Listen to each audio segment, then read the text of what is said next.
all the flashback episodes that we've done have been bigger and bigger each time, that people just have shared all of these different memories. And today we actually have 22 fellow Bygone Geeks that are sharing their Christmas memories, their Christmas moments with family, friends, presents that they remember, all the shenanigans of Christmas that come. And I'm just looking forward to it. So let's go ahead and get this Christmas train rolling.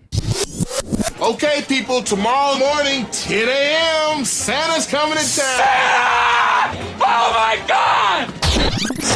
I'll take you back. It's like the early mid-90s, and Christmas morning comes, and I got everything that I wanted. And then my brother opens his gift, and it's a handheld portable TV, and my world just shatters. And I ended up in my room sobbing because it felt so unfair. The Christmas trauma. I can hear it in her voice. I mean, when I remember in Home Alone and we saw that Talk Boy, I was like, that's revolutionary. That's insane. Hearing about this little pocket TV. Yeah. And now, though, to think of like the iPhone video that came out and all the stuff that we have now. Even that's an old reference. I know. People are like, video. iPhone video. You can still leave oven midnight. I'll take the iPod. And I have to give it to her. I don't have a choice. Yes. That year, on Christmas Day, Santa brought my sister and I a tabletop air hockey table. We spent hours on pool play leading up to the championship game, while the smell of fresh bacon and eggs wafted in the background. It's a memory I also, again, haven't thought about in years. I grew up with an air hockey table. Yeah. And just, it's a memory flooding back of all the fun we would go out into the garage and play. And I always did worry about my fingers getting hit and all that. And it's the same reason why I don't do ladder matches, because I don't want to pinch my fingers. Really dainty podcasting hands. What a loser! Good! One of my favorite Christmas memories was having to figure out when the Christmas specials were going to be on the TV. I remember looking through TV guides, kind of planning it out, and sometimes it would be in the newspaper when certain specials would run. And another relic from the past, TV guides. Yeah. And just looking up programming of when things will be on.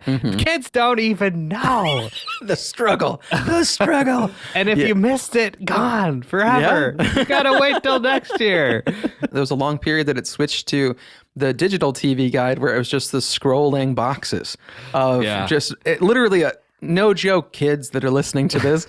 It was like watching a Microsoft Excel file scroll. With a tiny box that was QVC on the corner. But if you missed your line, you had to sit there and just almost like, I'm going to miss the show I'm trying to catch. What? Huh? So? What? I am the co-host of the Becoming Man podcast. Also, before I get into my memory, I just want to say, Eric, your Star Wars takes are atrocious. How dare you, Marshall, come on this podcast with such a soothing, bassy, Barry White sounding podcast voice that makes mine sound like screeching nails on a chalkboard, and you insult my Star Wars picks, not on my podcast. Yes, this is the best gift I could have ever asked for. Oh, that is great. We'll have to do a Star Wars collab and figure out where you've gone wrong. I'll bring your mom on, and she can tell. We can double down on where we didn't go wrong. I can't remember his name. The guy in Star Wars that I agreed with you. He was whiny. Oh, Hayden Christensen. Yeah, he's whiny. You thunder against me? You have done that yourself. Anna bit me on Christmas morning.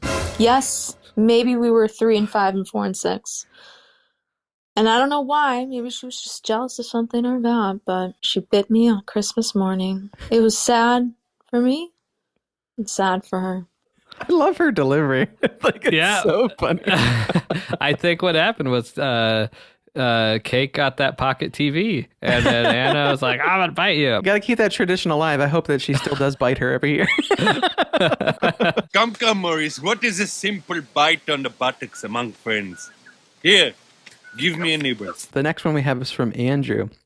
He said, there is video evidence from Christmas 1996 of me losing my mind with excitement when I unwrapped a Nintendo 64.